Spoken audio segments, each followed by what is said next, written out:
بہت اچھی گفتگو ہم نے اب تک سنی ہے دوستوں سے۔ ہر ایک نے اپنے نقطۂ نظر سے شاہ صاحب کے کام کا جائزہ لیا ہے۔ خاص طور پہ فیصل زمان صاحب نے جو ایک مضمون پڑھا ہے وہ ان کی شخصیت کی تمام جہات کا احاطہ کرتا ہے۔ ہم تو عام طور پر انہیں ایک ادیب اور شاعر کے طور پر جانتے ہیں، اور ان کی جو ادب کے علاوہ معاشرت کے حوالے سے یا زندگی کے حوالے سے جو خدمات ہیں وہ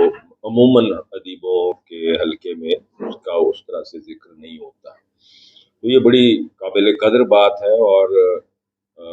ہم پہلے بھی ان کا احترام کرتے ہیں، لیکن یہ جو ان کی شخصیت کی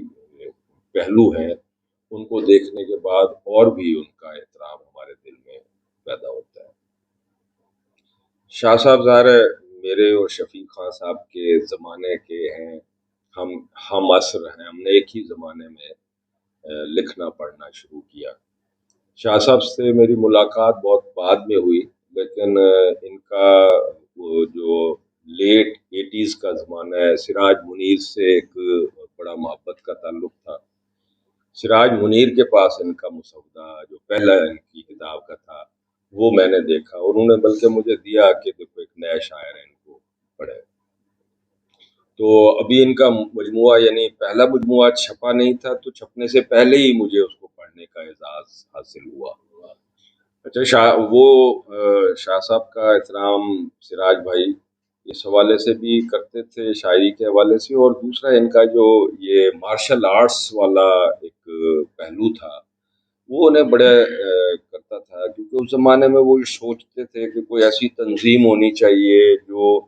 عالمی سطح پر مسلمانوں کو کوئی اکٹھا کر سکے، اور ایک بلاک جو اسلامک بلاک جو ہے وہ بن سکے، اس طرح کا ان کے تو وہ ادبی حوالہ بھی تھا، اور سیاسی حوالہ، سماجی حوالہ، سارے حوالوں سے وہ سوچتے تھے کہ ایک بڑی تنظیم ہو جو پورے اس خطے کے، اس ریجن کے ممالک کو اکٹھا کر سکے، اور مسلمانوں کو تھوڑا سا اوپر اٹھانے کے لیے، وہ جو اب اس وقت پستی میں گرے ہوئے ہیں، تو ان میں ہم سب کے لیے ان کے ذہن میں تھا کہ اس سے یہ کام لینا ہے، فلاں سے یہ کام لینا ہے۔ تو شاہ صاحب کے حوالے سے بھی ان کے ذہن میں تھا کہ یہ یعنی اسلامی دنیا کی سطح پر یعنی جو مسلمان نوجوان ہیں ان کو مارشل آرٹس کی ٹریننگ دے سکیں اور موٹیویٹ کر سکیں، اور انہیں زندگی کے یعنی ایک عمومی جو تصورات ہیں اس سے کھینچ کے لا سکیں۔ تو یہ ہمارا یعنی غیاب میں پہلا تعارف تھا۔ تو ملاقات تو ہماری بہت بعد میں ہوئی۔ اچھا، یہ ابتدائی زمانے میں ہمارے جو ہم تو خیر میرے جیسے جو لوگ تھے وہ تو تھوڑا پیچھے ہٹ کے چلنے والے لوگوں میں سے ہوتے ہیں، لیکن شاہ صاحب کا جو ابتدائی شاعری کا زمانہ ہے وہ بڑا زور کا اور طاقت کا زمانہ ہے، اور بہت مقبولیت کا زمانہ ہے۔ کہ عموماً ہمارے ہاں یہ ہوتا ہے کہ جو شاعر جن بنیادوں پر اسے مقبولیت حاصل ہوتی ہے وہ ان کو چھوڑتا نہیں ہے۔ تو ہم دیکھیں کہ مقبول شاعروں کا عموماً یہ ہوتا ہے طریقہ کہ وہ دیکھتے ہیں کہ اچھا اس طرح کی شاعری ہے جو لوگ جو ہیں پسند کرتے ہیں، تو پھر وہ اس سے ہٹتے نہیں ہیں ساری زندگی۔ مثال کے طور پہ اگر انہوں نے یہ محسوس کیا کہ روٹین ایج لو پوئٹری جو ہے وہ زیادہ پسند کی جاتی ہے، تو ہم نے دیکھا کہ وہ 60 سال کے ہونے کے باوجود بھی وہ ٹین ایج لو پوئٹری سے باہر نہیں آتے۔ تو لیکن شاہ صاحب کے یہاں مسلسل ہمیں تبدیلی جو سب سے زیادہ ادبی حوالے سے اور شعری حوالے سے جو ان کی خصوصیت مجھے لگتی ہے کہ انہوں نے اکتفا نہیں کیا اس ایک جو امیج تھا ان کا شاعری کے حوالے سے، بلکہ مسلسل اپنے آپ کو جو مختلف امکانات کسی انسان کے یا شاعر کے وجود میں ہوتے ہیں اس کی دریافت کے لیے مسلسل اپنے آپ کو متحرک رکھا۔ چنانچہ ہم دیکھتے ہیں کہ وقت کے ساتھ ساتھ ان کے ہاں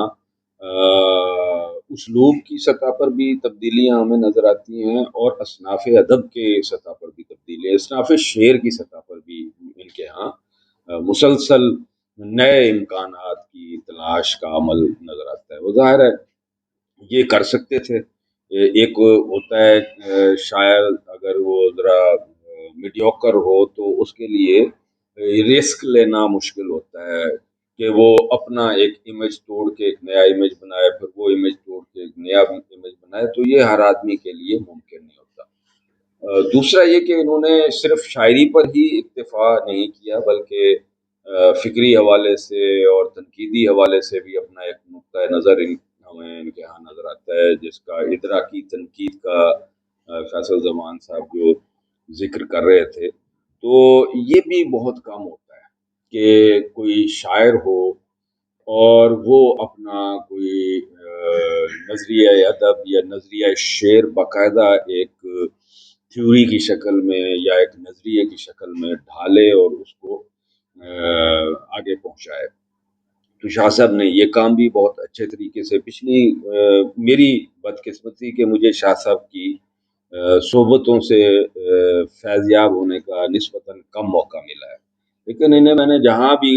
گفتگو کرتے ہوئے دیکھا ہے وہ ادب کے حوالے سے بہت سنجیدہ گفتگو کرتے ہیں۔ یہ تو خان صاحب سے ہی مجھے پتہ لگا کہ اوائل عمری میں تو یہ اور خان صاحب ہمارے جتنے بڑے شاعر ہیں، شہزاد صاحب ہیں یا ظفر اقبال ہیں یا اور دیگر ہمارے جو سینئرز ہیں، ان کے پاس جاتے تھے اور وہ جو ہم کہتے ہیں نا سینگ پھنسانے والا کام، وہ سینگ پھنسانے والا کام کیا کرتے تھے، تو وہ ان کے مزاج میں شامل ہے۔ اچھا یہ ظاہر ہے سیکھنے کا اس سے اچھا طریقہ کوئی نہیں ہے۔ جب آپ دوسروں کی بات کو مان لیتے ہیں اور ان کے نقطۂ نظر کو قبول کر لیتے ہیں تو اس کا مطلب ہے کہ آپ کو آگے اپنا نقطۂ نظر بنانے کی کوئی صورت پیدا نہیں ہو سکتی۔ یہ تبھی ہوتی ہے جب آپ اختلاف کرتے ہیں۔ اختلاف جو ہے کوئی نیگیٹو چیز نہیں ہے۔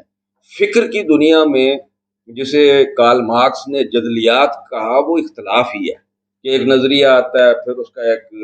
اینٹی تھیسس آتا ہے، پھر ایک سنتھسس آتا ہے، پھر اس کا ایک اینٹی تھیسس، تو یہ جدل جو ہے تاریخ میں ہزاروں سال سے جاری ہے۔ تو جو لوگ اختلاف کرنا نہیں جانتے یا اختلاف کی قوت سے واقف ہیں، مجھے یاد ہے ہمارے استاد تھے سجاد باقی رضوی، ہمیں ابھارتے تھے کہ ہم ان کے نقطۂ نظر کے خلاف گفتگو کریں، تو اور ہم کرتے تھے، اور اس کی وجہ سے ہمارے مزاج میں بھی یہ بات شامل ہو گئی کہ جو چیز دیکھیں تو سب سے پہلے اس کے خلاف دلائل تلاش کریں۔ تو اس سے جو فکر کا سفر ہے وہ خود شخصی حوالے سے ایک شخص کے اندر بھی مسلسل ارتقا پذیر رہتا ہے اور معاشر کی سطح پر بھی وہ مسلسل ارتقا پذیر رہتا ہے۔ شاہ صاحب ظاہر ہے تب بھی اور اب بھی لوگوں کے بہت پسندیدہ، محبوب اور مقبول شاعر ہیں، اس میں کوئی شک و شبے والی بات نہیں ہے۔ تو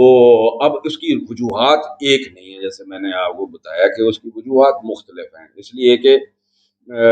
ہمارے وجود میں جس طرح کی سوسائٹی میں ہم رہتے ہیں، جس طرح کے ملک میں ہم رہتے ہیں، دو چیزیں مستقل ہیں۔ ایک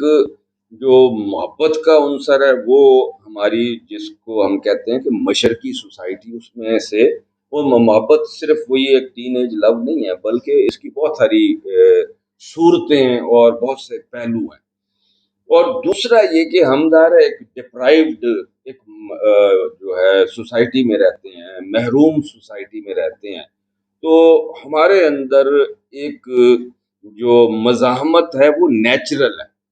نتیجتاً ہم دیکھتے ہیں کہ جن ادوار میں جتنی یعنی معاشی، سیاسی اور سماجی گھٹن زیادہ تھی، اتنی زیادہ ہماری ہاں مزاحمتی شاعری بھی پیدا ہوتی رہی۔ سب سے زیادہ یہ اصطلاح بھی کوئن ہوئی ضیاء الحق کے زمانے میں، ضیاء الحق کے زمانے میں، اور اس کے بعد اس کے اثرات میں جو معاشرہ ہمارے سامنے تھا اس کے خلاف جو شاعری کی گئی، اسے اس مزاحمتی شاعری کی اصطلاح میں ہم نے پڑھا سمجھا، اور ظاہر ہے اس پر بہت کچھ نثر میں بھی لکھا گیا اور شاعری تو ظاہر ہوئی ہی۔ تو شاہ صاحب کی شاعری میں بھی یہ جو عنصر پیدا ہوا، یہ دراصل اس نے انہیں ان کے قاری سے اور زیادہ جوڑ دیا۔ اس کا مطلب ہے کہ وہ ایک سطح نہیں تھی ان کے وجود سے مخاطب ہونے کی، بلکہ ایک اور سطح بھی تھی جسے انہوں نے اپنی شاعری میں شامل کیا۔ شاہ صاحب کی جو شاعری کی ابھی آپ نے بہت سارے دوستوں ان کی مثالیں جب آپ کو پڑھ کے سنائی تو ایک خصوصیت آپ نے دیکھی ہوگی کہ ان کا مصرع بہت چست، بہت رواں اور حشو و زوائد سے خالی ہوتا ہے، یعنی اس میں آپ یہ دیکھتے ہیں کہ اور بڑی شارپنیس اس میں ہوتی ہے جو ہمیں فوری طور پر ہمیں اپنے اندر ابزارب کر لیتی ہے۔ تو اب ظاہر ہے جس آدمی کے پاس، جس شاعر کے پاس، جس تخلیق کے کار کے پاس تخلیقی حوالے سے یہ صلاحیت موجود ہو وہ کسی بھی صنف میں جائے گا تو کامیاب ہوگا۔ یہی وجہ ہے کہ شاہ صاحب کی شاعری میں ہمیں اصناف کا بھی تنوع نظر آتا ہے، اسالیب کا تنوع بھی نظر آتا ہے اور فکر کا تنوع بھی نظر آتا ہے۔ میں اس جو ان کو ایک حکومت پاکستان نے پرائڈ آف پرفارمنس کا یہ اعزاز دیا ہے، میں اس کے لیے انہیں بہت مبارکباد دیتا ہوں، اور میں سمجھتا ہوں کہ ایسے جو ہمارے تخلیق کار ہیں انہیں یہ ہم ایکنالج کرتے ہیں، ہم ان کی تحسین کرتے ہیں، ہم ایکنالج کرتے ہیں اور ایک طرح سے اپنی تحسین بھی کرتے ہیں۔ جب ہم اپنے کسی ہم عصر کی تحسین کرتے ہیں تو وہ ہم اپنی بھی تحسین کر رہے ہوتے ہیں، اس لیے کہ جو آدمی اس یعنی تخلیق ہم عصر کو جسے اعزازات ادبی بھی اور سماجی حوالے سے بھی ملے ہوں، جب آپ اس کا اعتراف نہیں کرتے تو آپ اصل میں اپنی کم ظرفی کا ثبوت ہی دے رہے ہوتے ہیں۔ تو وہ آپ یعنی میرے حساب سے جہاں بھی کوئی اچھا خیال، اچھا شعر، اچھی ترکیب، اچھا نقطۂ نظر، اچھی فکر آپ کو نظر آئے اس کی تحسین کرنی چاہیے، اس کا اعتراف کرنا چاہیے، یہ ہماری ذمہ داری ہے، اس سے ہمارے معاشرتی فضا بھی میں سمجھتا ہوں بہتر ہوگی۔ تو شاہ صاحب آپ کو بہت مبارک، اللہ تعالیٰ آپ کو اور بہت سارے اعزازات دے اور بہت نوازے آپ کو۔